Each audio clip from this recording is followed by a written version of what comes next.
أعوذ بالله من الشيطان الرجيم بسم الله الرحمن الرحيم ربنا لا تزغ قلوبنا بعد إذ هديتنا وهب لنا من لدنك رحمة إنك أنت الوهاب ربنا إنك جامع الناس ليوم لا ريب فيه إن الله لا يخلف الميعاد إن الذين كفروا لن تغني عنهم أموالهم ولا أولادهم من الله شيئا وأولئك هم وقود النار وأولئك هم وقود النار كداب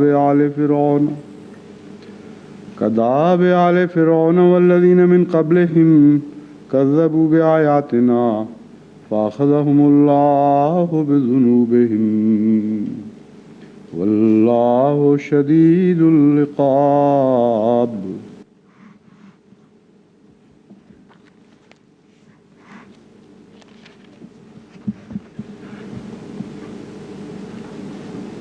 The verses which I have recited, یہ آیات جن کی میں نے تلاوت کی ہے 10 and 11, سورہ آل عمران کی آیات 9، 10، 11 اور 12 ہیں۔ translation ترجمہ یہ ہے: Our Lord, let not اے ہمارے رب، ہمارے دلوں کو ٹیڑھا نہ ہونے دے after thou hast بعد اس کے کہ تو ہمیں ہدایت دے چکا ہو، mercy from اور ہمیں اپنی طرف سے رحمت عطا کر، یقیناً تو ہی ہے جو بہت عطا کرنے والا ہے۔ our Lord, thou اے ہمارے رب، assemble تو یقیناً لوگوں کو جمع کرنے والا ہے about which there is اس دن کے لیے جس میں کوئی شک نہیں۔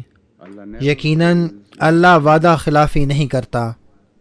those who disbelieve وہ لوگ جنہوں نے کفر کیا، and their children ان کے اموال اور ان کی اولاد اللہ کے مقابل پر ان کے کسی طرح کام نہیں آئیں گے، and it is اور یہی وہ لوگ ہیں the جو آگ کا ایندھن ہیں۔ their case is like the case of فرعون کی قوم کے طرز عمل کی طرح اور ان لوگوں کی طرح جو ان سے پہلے تھے، انہوں نے ہماری آیات کو جھٹلا دیا، and Allah تو اللہ نے ان کے گناہوں کی وجہ سے ان کو پکڑ لیا، اور اللہ سزا دینے میں بہت سخت ہے۔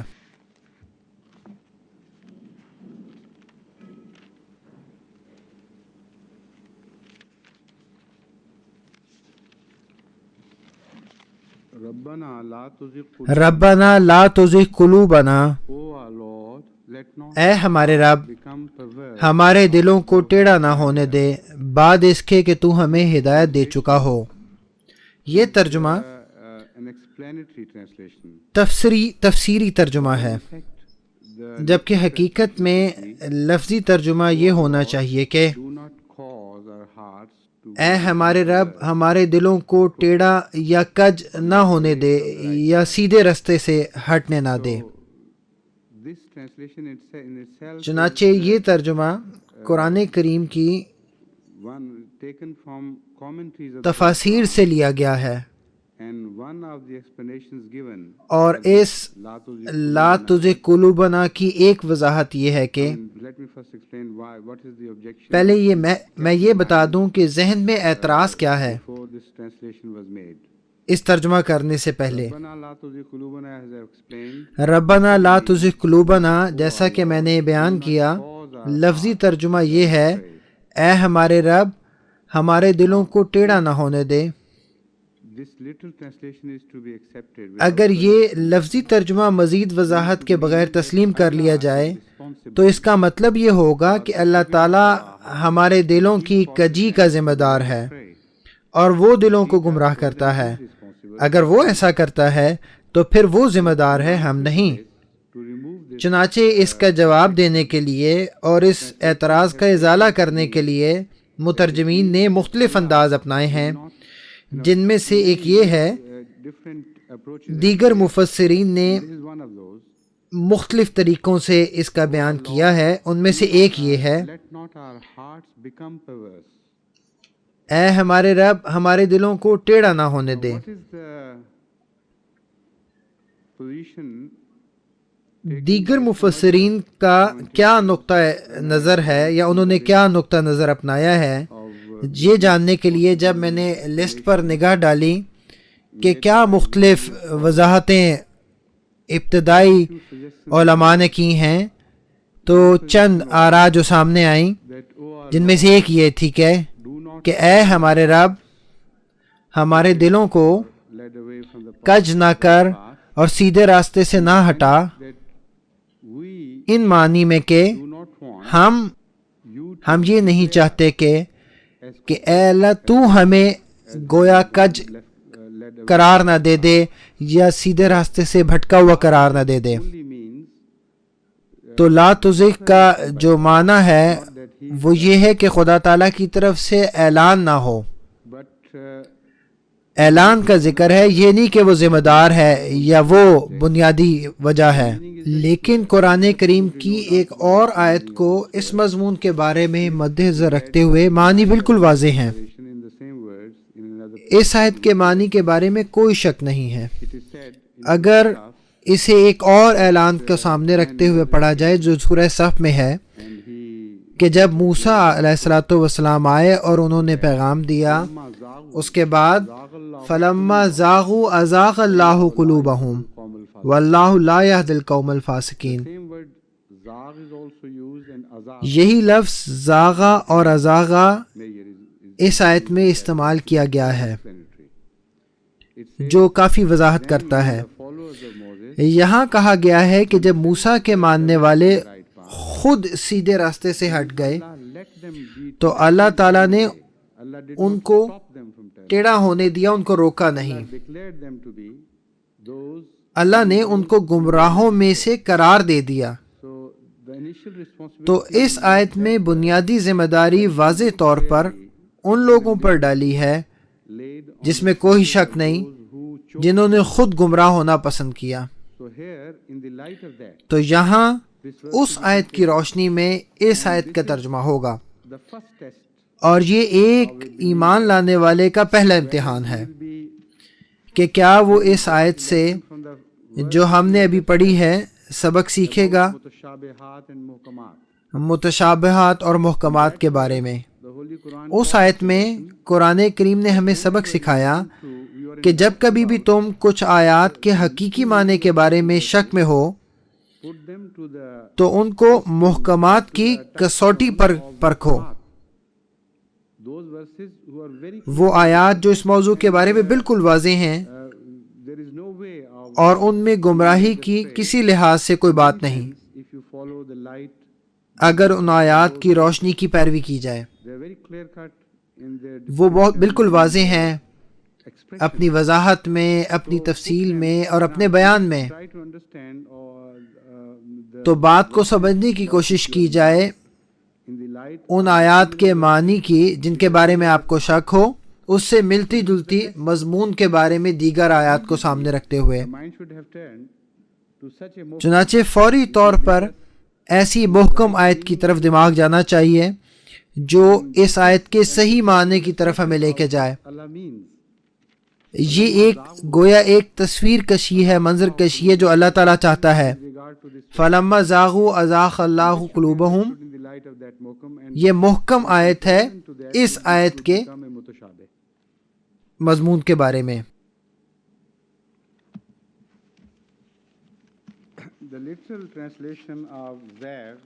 تو جو لفظی ترجمہ اقرب الموارد کے مطابق ہے وہ یہ ہے المیل عن الاستقامہ، کہ سیدھے راستے سے دور چلے جانا۔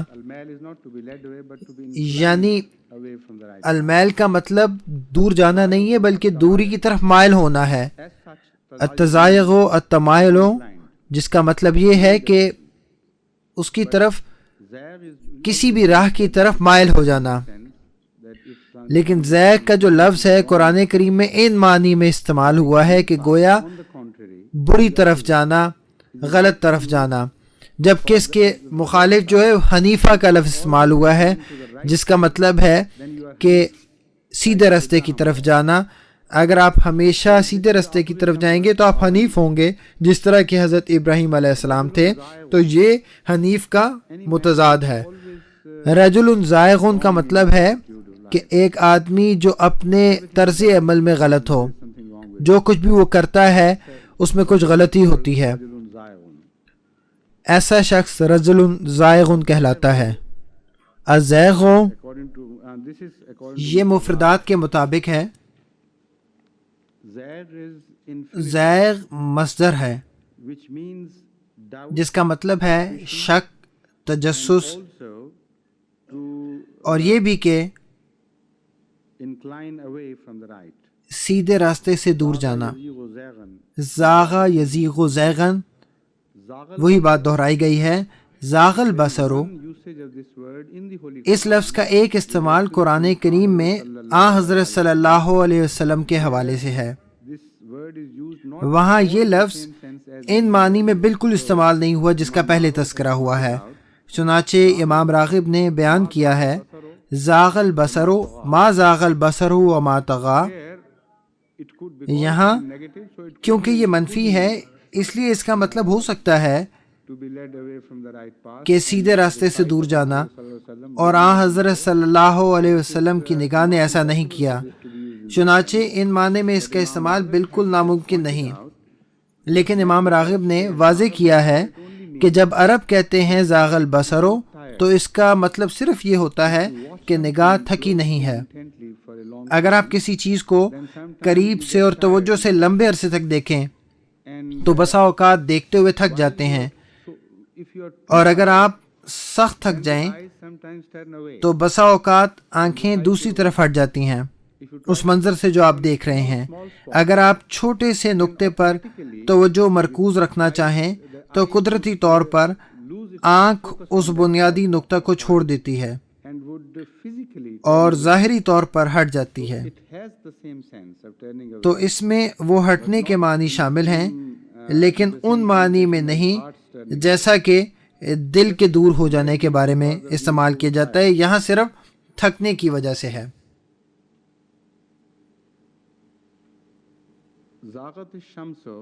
زاغت الشمس مالت ففعل فیو، اس کا یہ استعمال بھی ہے کہ جب سورج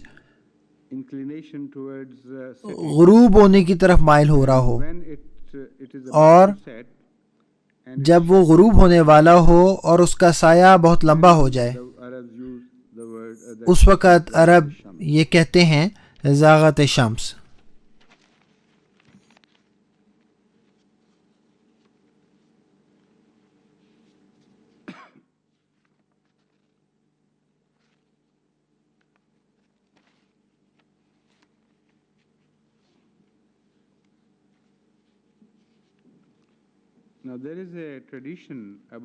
ایک حدیث ہے حضرت صلی اللہ علیہ وسلم کے بارے میں جس میں اس دعا کا ذکر ہوا ہے جو آپ اکثر رات کو فرمایا کرتے تھے، اور یہ روایت حضرت عائشہ صدیقہ رضی اللہ تعالی عنہا سے مروی ہے.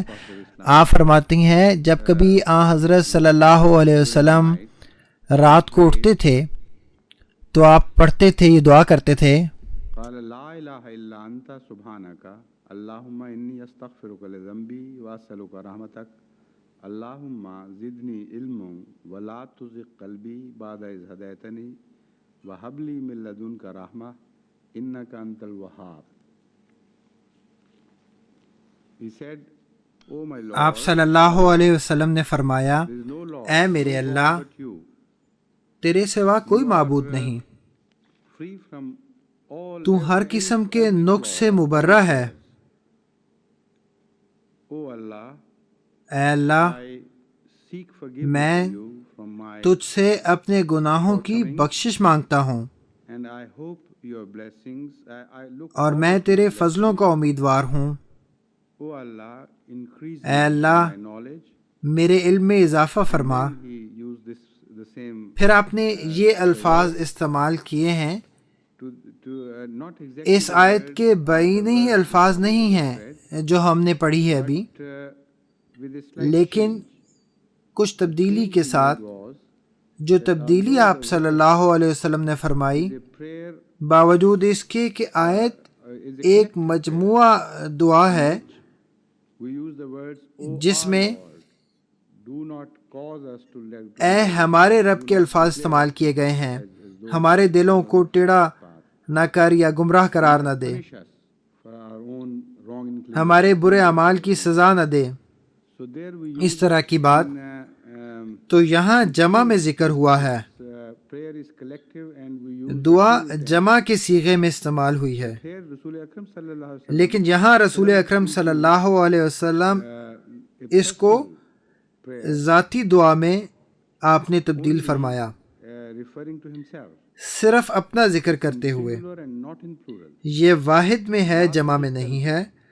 لا تزغ قلبی، Let my heart turn away. میرے دل کو ٹیڑھا نہ کر، هدایتنی after that بعد از ہدیتنی، وَهَبْ لِي بعد اس کے کہ تو نے مجھے ہدایت دی ہے، وَهَبْ لِی مِن لَدُنْکَ رحمہ۔ Now hub is the word which does not حب کا جو لفظ ہے presentation gift. جس کا مطلب ہے So habli min کوئی چیز پیش کرنا، تحفہ دینا، that تو حبلی من لدنک رحمہ، shower your blessings upon اس کا مطلب یہ ہوگا کہ اپنی برکتیں مجھ پر نازل فرما، dunka. This تحفہ کے طور پہ تیری جناب سے۔ is یہ لفظ من لدنک descriptive word ایک ایسا لفظ ہے جو تفصیل the meaning بیان کرتا ہے، جو حب کے جو معنی ہے وہ اپنے اندر رکھتا ہے۔ something حب کا مطلب ہے for something without کہ کسی چیز کو مانگا جائے personal contribution. جس میں کوئی ذاتی If somebody عمل دخل نہ ہو۔ اگر کوئی he has not کسی چیز کو حاصل نہیں کر سکا، اس کا حقدار نہیں ہے، he does not justify اس نتیجے کا، done something to win تو وہ reward, اس طرح نہیں کہہ سکتا کہ میں نے کوئی عمل کیا جس کے نتیجے میں تحفہ دیا جائے یا یہ جزا دی جائے، then the word hub would be used. تو پھر حب کا لفظ استعمال کیا جاتا ہے۔ Means تو ہبہ کا مطلب ہے give somebody a present, a gift, جو کوئی تحفہ تن دیا جاتا ہے، without any justification. یا The one who is asking for it کوئی انعام دیا جائے جس کا وہ حقدار نہ ہو۔ intensifies. تو من لدن کا جو ہے مزید اس کی وضاحت کرتا ہے کہ اپنی جناب سے مجھے دے، Which has absolutely ایک تحفہ، ایک انعام، with our own good ایک ایسی برکت جس میں میرا کوئی عمل دخل شامل نہیں ہے، from your یہ مکمل طور پر own خدا تعالیٰ کی رحمانیت کی وجہ سے ہے، برکت کی وجہ سے ہے۔ innaka antal wahhab. انا کا انت الوہاب، Further intensify. تو وہاب جو ہے Allah is addressed as اس کے معنی کو مزید واضح کرتا ہے۔ اللہ کو وہاب کہا گیا ہے۔ which is وہاب ایک ایسا لفظ ہے very close and similar to Rahman. جو بہت قریب ہے رحمان کے، As against Rahim, رحمان رحیم کے مقابل پر، جیسا کہ آپ لوگ مجھے امید ہے جانتے ہوں گے، جس کا مطلب ہے favors کہ کوئی those his blessings upon جو one اپنی without برکات نازل کرتا ہے کسی کے اوپر بغیر اس کے تقاضے کے، Rahman is a more تو رحمان word without بہت زیادہ وسیع ہے، جس کے بہت وسیع معنی ہیں also has اور وسیع اثر ہے۔ common with Rahman. لیکن وہاب کے بھی معنوں میں کچھ اس طرح کی بات شامل ہے۔ Something وہاب میں آپ مانگ رہے ہیں کوئی چیز you are being granted that اور پھر آپ کو وہ ملتی ہے، باوجود اس کے کہ آپ اس کے حقدار نہیں ہیں، لیکن رحمان جو ہے وہ اس سے زیادہ وسیع معنی کا لفظ ہے، is a quality about God جو خدا تعالیٰ کی ایک صفت ہے favors without جو دیتی ہے even to ask. So no کسی کے حقدار ہونے کے بغیر یا اس کے مانگنے کے بغیر۔ the initial act of creation, the word Rahman is used. یہ جو خدا تعالیٰ کا رحمان کا جو لفظ ہے To the وہ ابتدائی تخلیق میں بھی استعمال ہوا ہے، Rahman is used. چنانچہ قرآن کریم کے حوالے سے بھی رحمان کا لفظ استعمال ہوا ہے۔ In fact, لوگ اس عظیم برکت کے حقدار نہیں ہیں، بلکہ ظاہر الفساد فی البر والبحر کا جو نمونہ ہے، totally corrupted. What they deserve لوگ was to be destroyed. ظاہری طور پر بہت زیادہ غیر منصف ہو گئے ہیں، Allah came out with the greatest of his blessings. اور اللہ تعالیٰ اس موقع پر ایک عظیم برکت دے رہا ہے، اسی لیے کہا جاتا ہے الرحمن علم القرآن، یہاں العلیم علم القرآن نہیں کہا گیا، From him یعنی یہ محض اللہ تعالیٰ کی طرف سے ہے۔ اب حضرت صلی اللہ علیہ وسلم کیوں حضرت صلی اللہ علیہ وسلم قرآن better than anyone else on the قرآن کریم کو سب سے بہتر جاننے کے باوجود this form of address from plural to آپ نے اس کو جمع سے singular. واحد میں کیوں تبدیل کیا، اپنی ذات کے لیے کیوں تبدیل کیا؟ If you اگر آپ understand the character اس کو of سمجھیں صلی اللہ علیہ وسلم, اور حضرت صلی اللہ علیہ وسلم کے کردار کو سمجھیں you would not forget تو پھر آپ کو یہ بھولے گا نہیں that could ever کہ be. آپ صلی اللہ علیہ وسلم سب سے بہترین انسان تھے۔ In the plural, this prayer تو جمع میں اس دعا کا مطلب یہ ہوگا، no question of حضرت باوجود اس کے کہ حضرت صلی اللہ علیہ وسلم کے دل کے بارے میں کہ وہ پھر رہا ہے، اس کا کوئی سوال ہی نہیں پیدا ہوتا۔ تو اس کا مطلب یہ ہے کہ ان کے ماننے والے، ان کے متبین مراد ہیں یہاں۔ علما and اسی طرح زدنی علما is بعد از ہدایت اور بعد از ہدایتنی، یہ جو فکرات ہیں mean ان کا مطلب یہ ہو سکتا ہے کہ one who is seeking this prayer but اس سے مراد وہ نہیں ہے جو یہ دعا کر رہا ہے، بلکہ اس کے ماننے والے ہیں، گویا وہ اپنے ماننے والوں کے متعلق یہ دعا کر رہا ہے۔ تو جب اللہ تعالیٰ کو علیحدگی میں، رات کی تاریکی میں حضرت صلی اللہ علیہ وسلم پکارتے تھے so humble before in his presence, اور بہت عاجزی کے ساتھ wanted to اپنے آپ کو پیش کرتے تھے، تو آپ چاہتے یہ تھے attention to him himself. کہ اللہ تعالیٰ کی توجہ اپنی طرف پھیریں۔ And of حضرت صلی اللہ علیہ وسلم quality, اگر حضرت صلی اللہ علیہ وسلم کی خصوصیات کی حامل شخصیت، اللہ تعالیٰ کی you know, ملکیت، sense ملکیت I should say اور استغنا مجھے کہنا چاہیے یا استغنا، میرے خیال میں یہ زیادہ درست لفظ ہے، of تو اللہ تعالیٰ کی completely یہ جو صفت ہے everything else. کہ اللہ تعالیٰ کسی قسم کی دوسری ملونی سے پاک ہے The possessor of everything and the creator of everything in the sense اور ہر چیز کا خالق، مالک ان معنی میں ہے everything else کہ اس کے ذمہ کسی کا حق نہ ہو بلکہ ہر کسی one's پر اس کا حق ہو۔ however big they may تو ان معنی میں کسی کا عمل کتنا ہی بڑا کیوں نہ ہو، used to. اس کی کوئی وقت اور حیثیت نہیں رہتی۔ So always in this sense حضرت چنانچہ ہمیشہ ان معنی میں حضرت صلی اللہ علیہ وسلم نے in his prayers.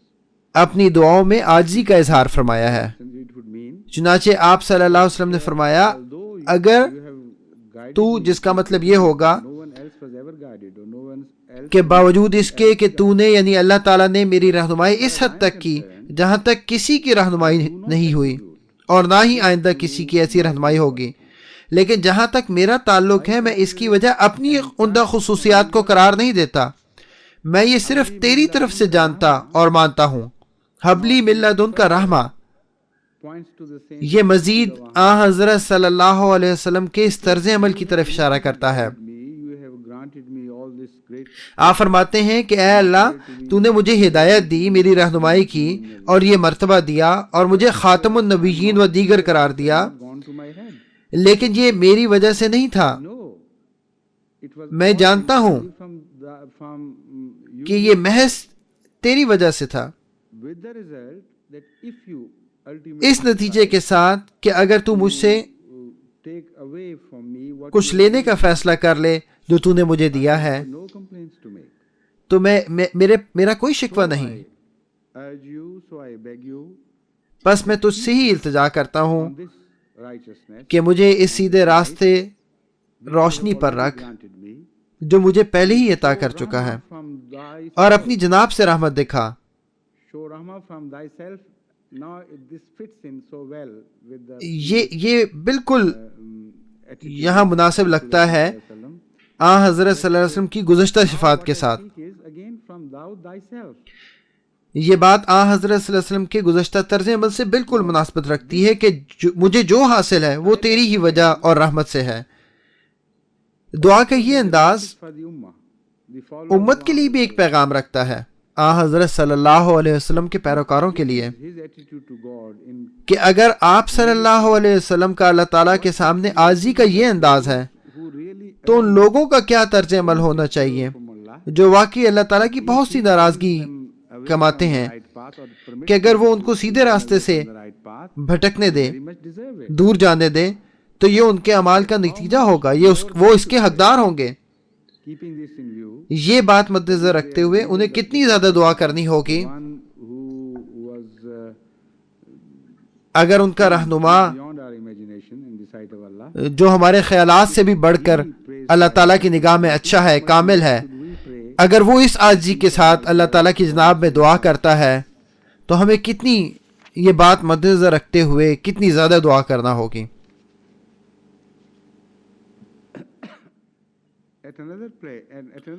ایک اور موقع پر حضرت صلی اللہ علیہ وسلم سے کسی کے بارے میں پوچھا گیا کہ آپ اپنے دل کی کجی کے بارے میں دعا کرتے ہیں، یعنی اس بارے میں کہ وہ سیدھے راستے سے نہ بھٹک جائے، تو وہاں حضرت صلی اللہ علیہ وسلم نے اس کی وضاحت فرمائی۔ اس موضوع پر کئی احادیث میں گفتگو کی گئی ہے، لیکن جہاں جس روایت کا میں نے انتخاب کیا ہے، یہاں سوال کرنے والے کا ذکر نہیں لیکن دیگر روایات میں ہے۔ میں نے جس روایت کا انتخاب کیا ہے یہ صحیح مسلم کتاب القدر سے ہے۔ اس میں کہا گیا ہے کہ رسول کریم صلی اللہ علیہ وسلم نے ایک موقع پر فرمایا، ان قلوب بنی آدم کلما بین اصبعین من اصابع الرحمن كقلب واحد يصرفه حيث يشاء ثم قال رسول الله صلى الله عليه وسلم اللهم مصرف القلوب صرف قلوبنا على طاعتك۔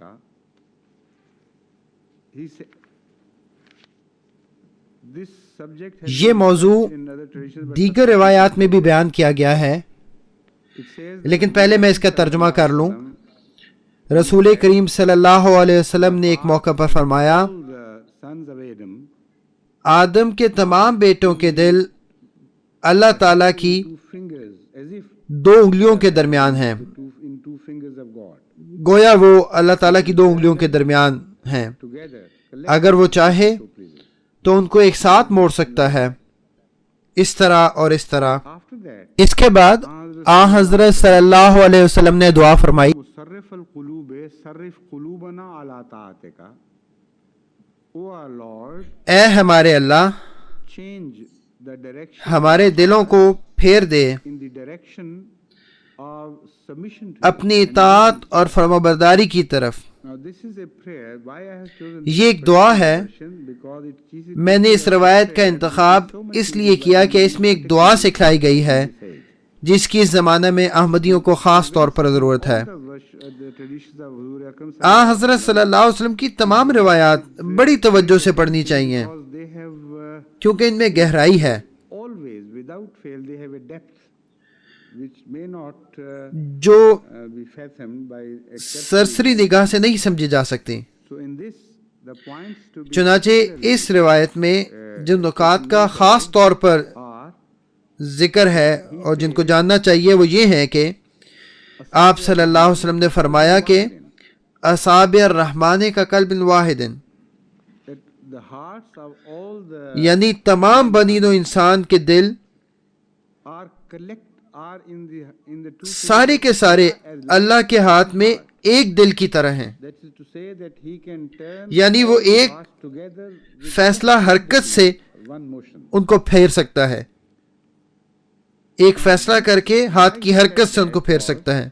because آپ صلی اللہ علیہ وسلم نے کیوں the ultimate یہ فرمایا؟ اس لیے فرمایا کیونکہ اسلام کی فتح، and ultimate آخری فتح، یہ تمام انسانوں کی ہدایت پانا جو of all the اختتام میں ہے وہ اسلام کے ذریعے، وہ آپ کے ذہن میں تھا۔ Why should I pray for just one heart تو آپ نے کہا کہ میں صرف ایک دل کے بارے میں کیوں دعا کروں when it is as simple and easy for God to جب اللہ تعالیٰ کے لیے اتنا آسان ہے then we should کہ وہ تمام دلوں کو ایک ساتھ پھیر سکتا ہے۔ greatness not in view of تو اللہ تعالیٰ کی عظمت کو ذہن میں رکھتے ہوئے ہمیں دعا کرنی چاہیے، نہ کہ اپنی مصرف کم مائگی کو سامنے رکھتے ہوئے۔ چنانچہ آپ نے فوراً فرمایا اللہم صرف قلوبنا علی طاعتک، turn the hearts of the whole mankind with just one flick of the یعنی اس کی مطلب یا اس کا مراد یہ ہے کہ اے اللہ تعالیٰ تو تمام انسانیت کا دل ایک جنبش سے پھیر سکتا ہے، obedience to you. تو ایسا کر کہ تمام انسانیت تیری فرما بردار ہو جائے.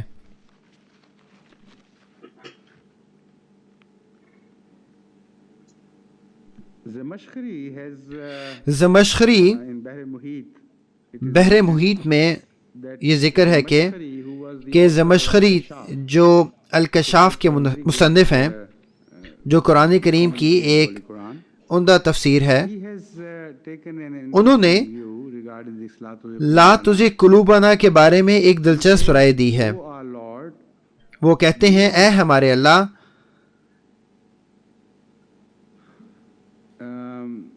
try us with ہمیں ایسی such calamity آزمائشوں and such اور ابتلا سے نہ آزما which happen, جو عام زندگی میں of life. آتی ہیں، So save us from all such suffering. تو ہمیں اس طرح کی آزمائشوں اور ابتلاؤں سے بچا Ultimately, جن کے نتیجے میں turn away. ہمارے دل گمراہ ہو جائیں.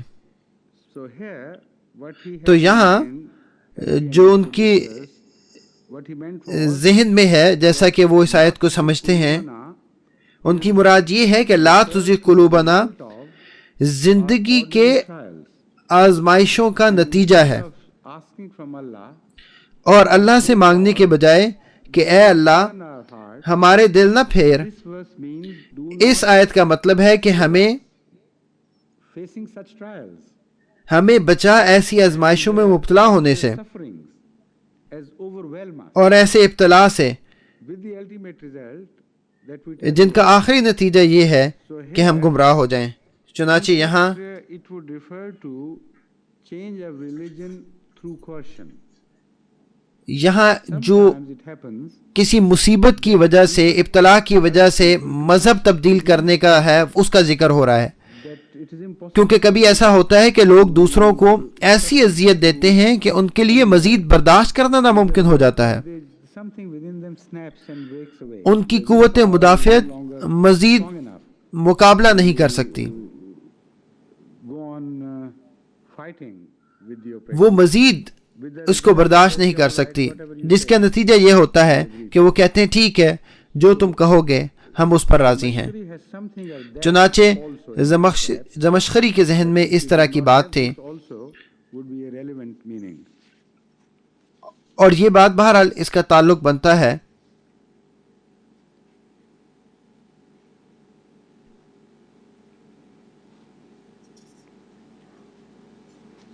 Now Al-Bahr al-Muhit البحر المحیط has something else to say about it. نے اس کے بارے میں کچھ اور بھی کہا ہے. It says اس میں لکھا ہے لا تزغ کا مطلب ہے یہاں اشارہ obligations ان مذہبی ذمہ داریوں کی طرف ہے as are too heavy and onerous جو ہمارے لیے to carry and جن کا اٹھانا ہمارے لیے بہت so کامیابی کے ساتھ اٹھانا ہمارے لیے بہت مشکل ہے. to Bahr al-Muhit تو یہاں اس آیت کا ترجمہ بحر المحیط کے مطابق یہ ہوگا کہ اے ہمارے اللہ، اس طرح کی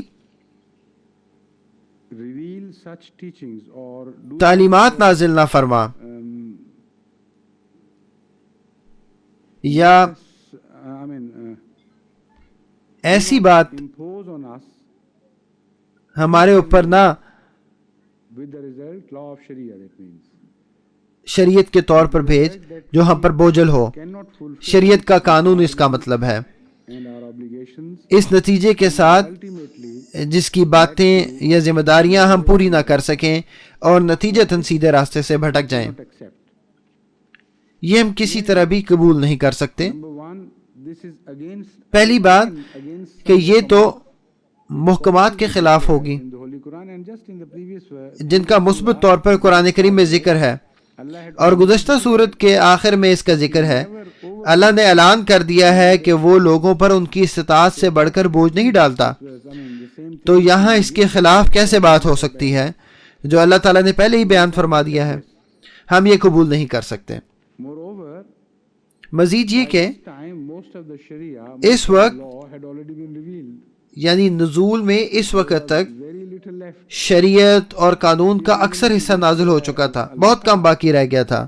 Most of the اگر آپ سورہ بقرہ پڑھیں، Quran had already been قرآن کریم کی اکثر تعلیمات نازل ہو چکی تھیں۔ was revealed یہ صورت آخر میں نازل ہوئی تھی، in the 9th ہجرت کے 9ویں سال۔ تو یہ قانون کے بارے میں کیسے وحی ہو سکتی ہے؟ of law. It couldn't have referred to that at all. اس میں اس طرف بالکل اشارہ نہیں ہو سکتا۔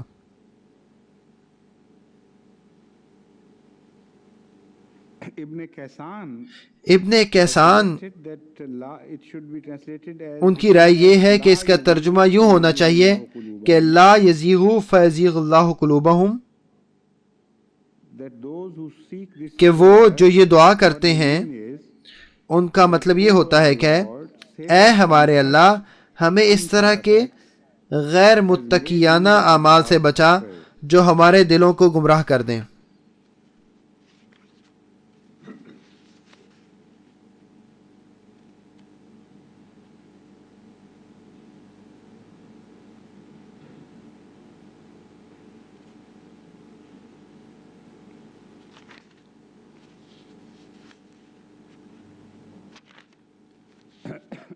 the rest is about the repetitions باقی اسی بات کو دہرایا گیا ہے of the same what I have already جس کی میں پہلے وضاحت کر چکا ہوں۔ the other چنانچہ میں important دیگر اہم تفاسیر کو چھوڑتا ہوں۔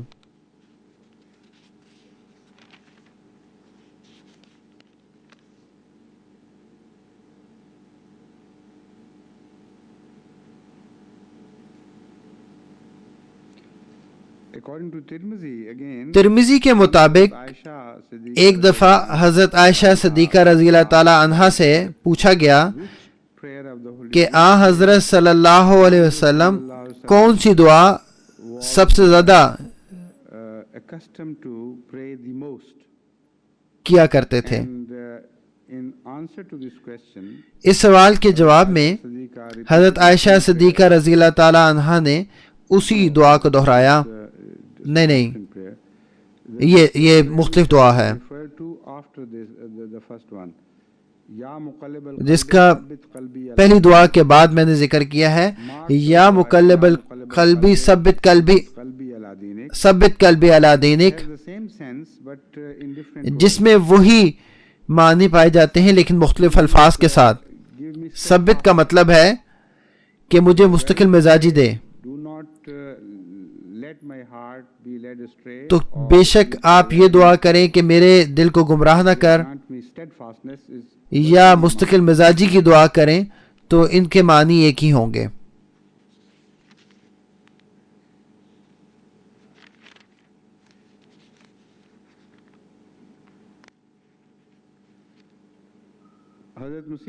حضرت مسیح موعود علیہ الصلوۃ والسلام نے اس آیت کا ترجمہ تذکرۃ و شہادتین صفحہ 119 میں فرمایا ہے، اے ہمارے خدا ہمارے دل کو لغزش سے بچا، او آر لارڈ اے ہمارے خدا ہمارے دل کو لغزش سے بچا، اور بعد اس کے جو تو نے ہدایت دی ہمیں پھسلنے سے محفوظ رکھ، اور بعد اس کے جو تو نے ہدایت دی ہمیں پھسلنے سے محفوظ رکھ۔ what is the better word for slipping in this context? I don't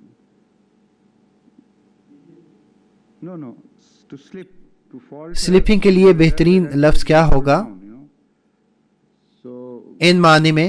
don't and save us from یعنی کوئی ایسی غلطی جس کے بعد نتیجتاً گر جائے انسان، save us from تو ہمیں بچا، گرنے سے بچا۔ path after that you have guided us.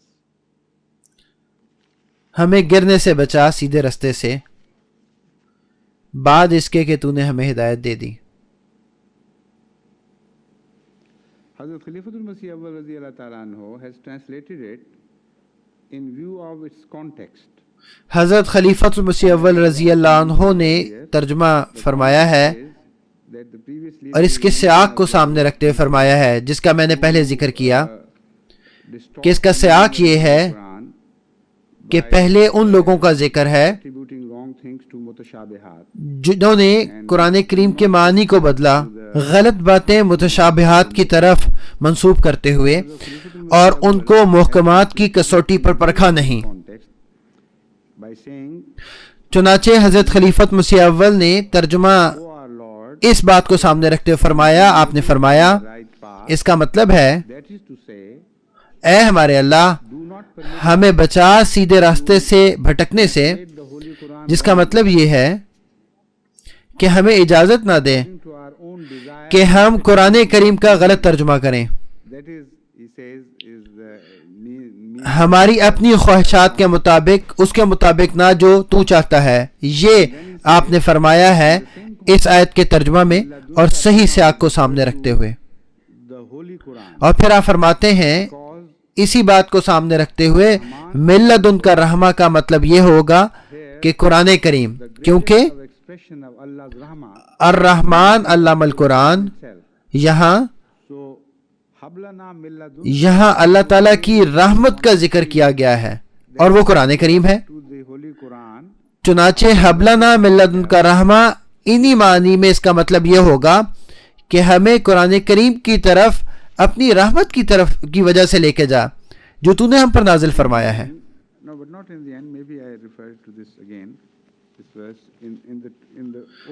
اب آخر میں ہو سکتا ہے میں آئندہ بھی اس آیت کا ذکر کروں، آخر میں نہیں۔ تمام تراجم اور تفاسیر میں، لیکن اس دفعہ کے ذکر کے اختتام پر میں یہ ذکر کرنا چاہوں گا۔ حضرت سیدہ نواب مبارکہ بیگم صاحبہ رضی اللہ تعالی عنہا کی ایک روایت، چنانچہ ایک موقع پر آپ کو خواب میں دکھایا گیا، آپ کو یہ پیغام دیا گیا اس آیت کے بارے میں جو بہت ضروری ہے اور جس کا جماعت احمدیہ سے تعلق ہے۔ حضرت مسیح موعود علیہ السلام کی وفات کے فوراً بعد، ان کے مطابق یہ تیسری رات تھی، اس کے بعد آپ کہتی ہیں کہ پہلی رات سفر میں گزر گئی، بٹالہ اور بٹالہ میں گزری اور سفر میں گزری، اور تیسری رات کے آخری حصے میں نماز فجر سے کچھ دیر پہلے میں نے خواب میں دیکھا کہ حضرت اماں جان جو حضرت مسیح موعود علیہ السلام کی اہلیہ ہیں رضی اللہ تعالی عنہا، معذرت جو انہوں نے کہا ہے وہ جملہ ذرا دوسری طرح بیان کیا گیا ہے، وہ حضرت اماں جان رضی اللہ تعالی عنہا کی طرف اشارہ نہیں کر رہی، بلکہ وہ یہ کہنا چاہ رہی ہیں کہ صحن جو حضرت اماں جان رضی اللہ تعالیٰ عنہ کے گھر میں تھا، وہ ان کو خواب میں دکھایا گیا جہاں ایک تخت ہے، اور حضرت مسیح موعود علیہ السلام نیچے تشریف لاتے ہیں اس طرف سے جہاں حضرت امی جان رضی اللہ تعالیٰ عنہ حضرت مسلم موعود رضی اللہ عنہ کی پہلی اہلیہ رہتی تھیں۔ وہ تھوڑا سا اونچا گھر تھا حضرت اماں جان رضی اللہ تعالیٰ عنہ کے گھر کے مقابل پر، تو کچھ سیڑھیاں نیچے اترنا پڑتا تھا۔ تو انہوں نے خواب میں دیکھا کہ حضرت مسیح موعود علیہ السلام اس گھر کی طرف سے نیچے آئے ہیں اور آپ نے مکمل لباس پہنا ہوا ہے، کوٹ بھی پہنا ہوا ہے، اور اس موقع پر آپ اس تخت پر بیٹھ گئے ہیں اور اس موقع پر وہ سارا تخت ہلنے لگ گیا ہے اور بہت زیادہ ہل رہا ہے، لیکن حضرت مسیح موعود علیہ السلام اس کے اوپر کھڑے ہیں اور بالکل ہل نہیں رہے، اور ان کے اوپر اس ہلنے کا بالکل اثر نہیں ہے جس کی وجہ سے تخت ہل رہا ہے۔ اور پھر بہت پرشوکت آواز میں آپ نے فرمایا میری جماعت سے کہہ دو کہ یہ دعا بہت کثرت سے پڑھیں میری جماعت کو بتا دو کہ وہ یہ دعا بہت زیادہ پڑھیں، بار بار پڑھیں. ربنا لا تزغ قلوبنا بعد اذ ہدیتنا وہب لنا من لدنک رحمہ انک انت الوہاب. پھر وہ بیان کرتی ہیں کہ میں بیدار ہو گئی کیونکہ حضرت مسیح موعود علیہ السلام کی وفات کا صدمہ بہت تازہ تھا، تو میں کسی سے بات نہ کر سکی اس خواب کے بارے میں مگر اپنی والدہ حضرت اماں جان سے انہوں نے ذکر کیا.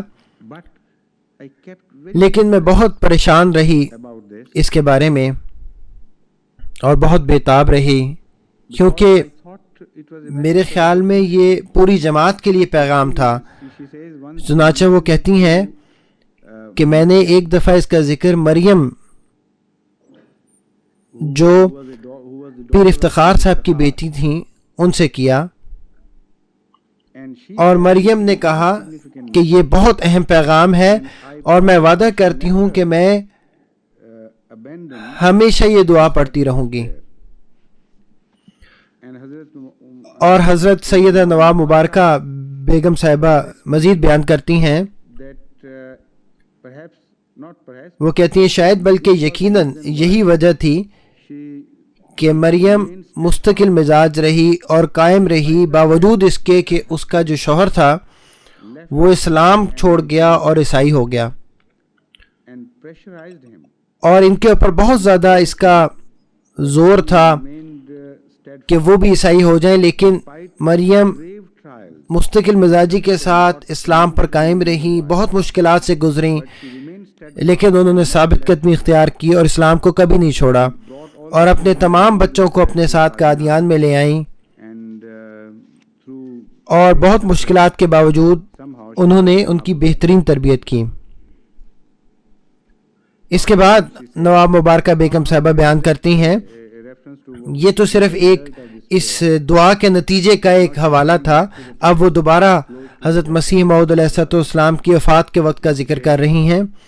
آپ کہتی ہیں کہ کچھ عرصے کے بعد میں نے اس بات کا ذکر حضرت خلیفۃ مسیح اول رضی اللہ تعالیٰ عنہ سے کیا، اور وہ کہتی ہیں کہ میں نے ان کی آنکھوں میں اتنی تکلیف دیکھی جو میں کبھی بھی اپنی ساری زندگی نہیں بھلا سکتی، کہ وہ کس قدر شدت سے تکلیف میں تھے جب میں نے ان کو سامنے بیان کیا. اور مجھے ایسا محسوس ہوا کہ جیسے وہ کپ کپا رہے ہیں. اور پھر انہوں نے بھی اس بات کو دہرایا اور اس کی یقین دہانی کروائی کہ میں کبھی اس دعا کو نہیں بھولوں گا، میں ہمیشہ اس دعا کے ساتھ لگا رہوں گا اپنی پوری زندگی. پھر وہ کہتی ہیں ایک لمبا عرصہ کے بعد میں نے اس خواب کا ذکر اپنے بھائی حضرت خلیفۃ مسیح ثانی رضی اللہ عنہ سے کیا. چنانچہ یہ بھی اس بات کی وضاحت کرتا ہے کہ ان کے ذہن میں بھی خلیفہ کا جو مقام تھا وہ سب سے اعلیٰ تھا، کیونکہ وہ انہوں نے باوجود اس کے کہ حضرت اماں جان رضی اللہ تعالیٰ عنہ کو بتا دیا، انہیں اطمینان نہیں ہوا، یہاں تک کہ انہوں نے یہ پیغام اس وقت کے خلیفہ کو دے دیا. باوجود اس کے کہ ہم جانتے ہیں کہ وہ اپنے بھائی مسلم موعود رضی اللہ عنہ سے بہت پیار کرتی تھیں. حضرت مسیح موعود علیہ السلام کے 2 بچے تھے جو آپس میں بہت قریب تھے، اور اس میں کوئی شک نہیں ہے. حضرت مسلم موعود حضرت نواب مبارکہ بیگم صاحبہ اپنی بڑی بہنوں میں جو بڑی نواب مبارکہ بیگم تھیں ان سے بہت محبت کرتے تھے، اور وہ بھی ان سے بہت محبت کرتے تھے. اور یہ محبت حضرت مسلم موعود کے خلیفہ بننے کے بعد مزید بڑھ گئی. لیکن انہوں نے ان سے بعد میں اس کا ذکر کیا، جس سے پتہ لگتا ہے کہ حضرت مسیح موعود علیہ السلام نے کتنی عمدہ اور کامل تربیت کی اپنے بچوں کی. انہوں نے اپنے بچوں کو مرکز کو اچھی طرح سمجھایا کہ کس کو توجہ دینی ہے، کس کو مرکز رکھنا ہے، وہ جماعت کا مرکز ہے، اس کی طرف زیادہ توجہ دینی ہے. پھر وہ کہتی ہیں حضرت خلیفۃ مسیح ثالث جب خلیفہ بنے تو میں نے ان کو بھی یہ بتایا، اور اب وہ یہ کہتی ہیں کہ میں اپنی ذمہ داری سمجھتی ہوں کہ اس کا بیان کروں تمام احمدیوں کو براہ راست۔ چنانچہ یہ ایک دعا ہے جو اپنی ذات میں بہت ضروری ہے، جس کو احمدیوں کو بالکل نہیں بھولنا چاہیے۔ سب سے پہلے کیونکہ آن حضرت صلی اللہ علیہ وسلم یہ دعا خاص طور پہ کرتے تھے، الفاظ اسی طرح تھے، صرف جمع اور واحد کا معاملہ تھا، لیکن اس کے علاوہ یہ بھی بات اہم ہے کہ حضرت مسیح موعود علیہ السلام ایک خواب میں آئے اور جس میں وہ تمام یہ نشانیاں پائی جاتی تھیں کہ وہ الہی خواب تھے، وہ صرف سوچ کی بنا پر نہیں تھے، کیونکہ خواب میں ہمیشہ نشانات ہوتے ہیں جو اس خواب کو بہت واضح اور نمایاں کر دیتی ہے۔ اور اس خواب میں خاص طور پہ جو تخت کا ہلنا، لیکن حضرت مسیح موعود علیہ السلام کا اس کے اوپر اس کا بالکل اثر نہ ہونا اس کی صداقت کی دلیل ہے۔ تو پتہ لگتا ہے کہ وہ تخت جو ہے وہ جماعت تھی، اور حضرت اور کسی بھی نبی کی وفات کے بعد اس کی جماعت جو ہے وہ اس طرح ہلتی ہے، جس میں ایک مستقل مزاجی نہیں رہتی، اس میں ہلنا ہو جاتا ہے، لیکن جب امام جو خدا تعالیٰ کی طرف سے جس کو مقرر کیا جاتا ہے اس پہ اس کا بالکل اثر نہیں ہوتا کسی بھی لمحے اس کی زندگی میں۔ چنانچہ یہ جو اشارہ ہے اس طرف کہ یہ ان کے اپنے خیال سے تعلق رکھنے والی خواب نہیں تھی، بلکہ یہ ایک الہی خواب تھی۔ چنانچہ میں نے سوچا کہ میں اس آیت کے اختتام پہ اس کا ذکر کروں تاکہ تمام جماعت خاص طور پہ اس کو یاد رکھے ان حالات کو مدنظر رکھتے ہوئے جو آج کل ہیں۔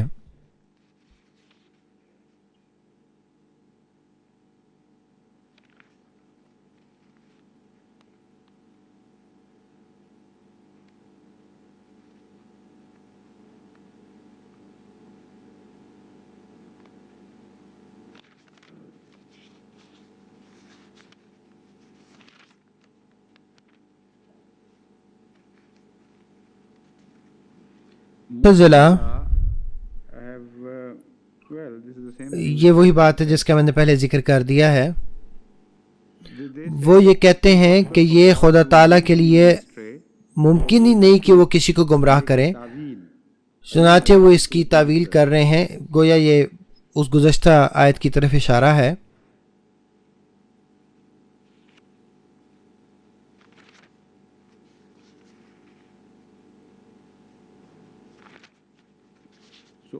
چنانچہ مختلف جو مفسرین ہیں انہوں نے اس کے بارے میں تفسیر بیان کی ہے، اور کیونکہ ان کا جو بیان ہے وہ عام بیان ہی ہے، اس لیے اس کا بار بار دہرانے کی ضرورت نہیں ہے۔ جب کوئی خاص بات میرے سامنے آئے گی تو پھر میں اس کا ذکر کروں گا۔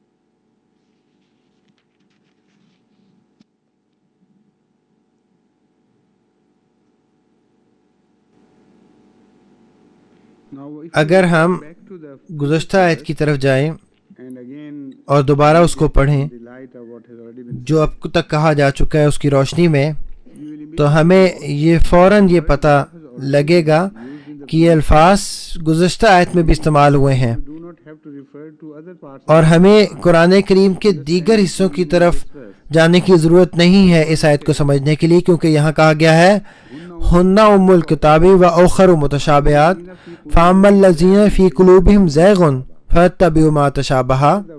یہاں زیغ کا جو لفظ ہے وہ اللہ تعالیٰ کی طرف نہیں اس میں اشارہ کہ گویا اللہ تعالیٰ نے ان کے دلوں میں زیغ ڈالا ہے، بلکہ یہاں بہت عام طور پہ ایک گمراہ دل کی طرف اشارہ کیا گیا ہے جو پہلے ہی گمراہی کی طرف مائل ہو گیا ہے۔ چنانچہ ازاغ اللہ قلوبہم، اس کا سادہ سا ترجمہ یہ ہوگا وہ لوگ